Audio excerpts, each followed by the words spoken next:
First Investec Test, Edgbaston, Day 1 England 34-83, Cook 153, Root 136 West Indies yet to bat scorecard Alastair Cook and Joe Root hit centuries as England dominated West Indies on the first day of the inaugural day-night test in the UK. Cook batted through the day for his unbeaten 153, sharing 248 with skipper Root, who made 136, as England racked up 3,483 at Edgbaston. Opener Mark Stoneman managed 8 on his debut and Tom Westley fell for the same score. Bedouid Mallon is 28 not out. Kumar Roach took 2 wickets for West Indies, who were poor with the ball and in the field.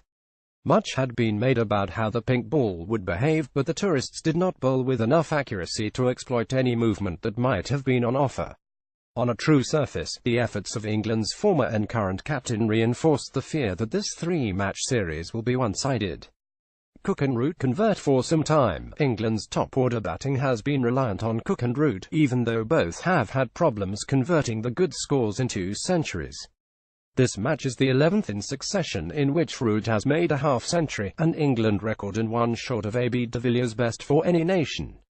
However, he has made only 2 centuries in the previous 10. For Cook, his past 98 Test innings had produced 31 scores in excess of 50, yet just 5 centuries. Here, both were untroubled, at times engaging in glorified batting practice against some of the friendliest bowling they will face in Test cricket.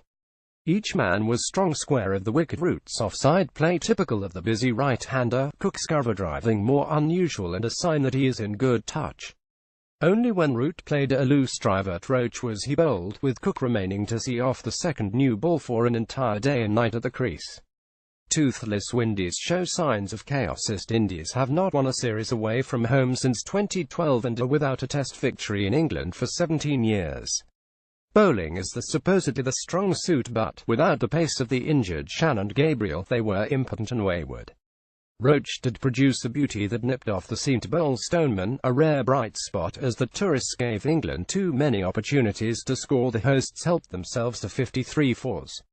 The most shambolic passage came under the floodlights and with the second new ball available, theoretically the hardest time to bat in day-night tests.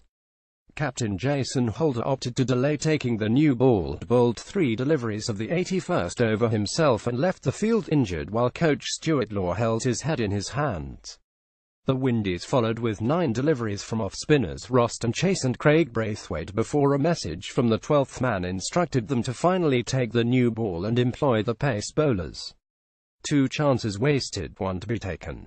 Stoneman, Westley and Mallon are all looking to cement places in the Test side and, with it, solve England's long-standing batting problems.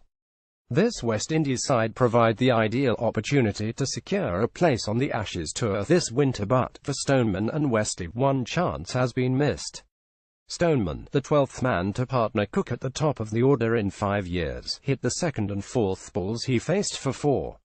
He was then arguably unlucky with dismissal, Roach moving the ball away from the left-hander to clip the top of off stump. Westley, though, was culpable for his downfall, playing across the line to McGill Cummins to be plumb LBW on review.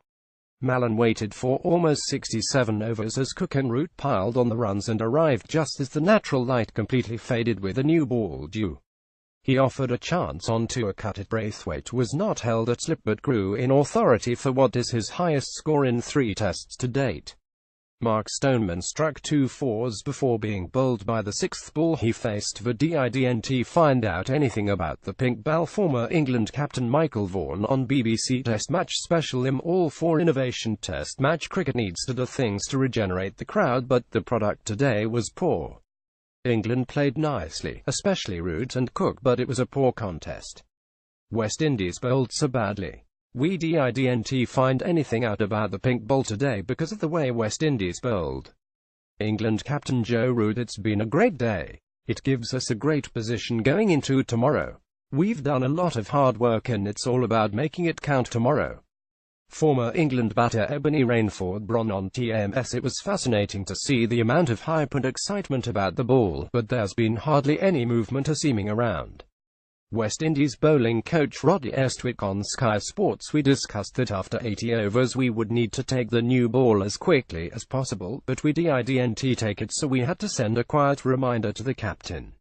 It was disappointing. The stats you may have missed: this was the 50th test to be played at Edgbaston. Alastair Cook has scored 6 test centuries against West Indies, equaling an England record shared with Colin Cowdrey, Alan Lamb and Andrew Strauss. Joe Root has made a half-century in 11 consecutive tests, beating John Edrick's England record of 10. South Africa's AB de Villiers holds the record with 12. Root's 247-run stand with Cook was the highest for the third wicket in a test at Edgbaston, and Root's first double-century partnership in tests. Mark Stoneman, at 30, is the oldest batsman to make his England Test debut since Steve James in 1998. Kumar Roach's dismissal of Mark Stoneman was his first Test wicket since October 2015. Carl and Shai Hope are the 5th pair of brothers to play a Test together for West Indies, after Rolf Jackie Grant Jeffrey and Vic Stollmeyer, Fidel Edwards and Pedro Collins, and Dwayne and Darren Bravo.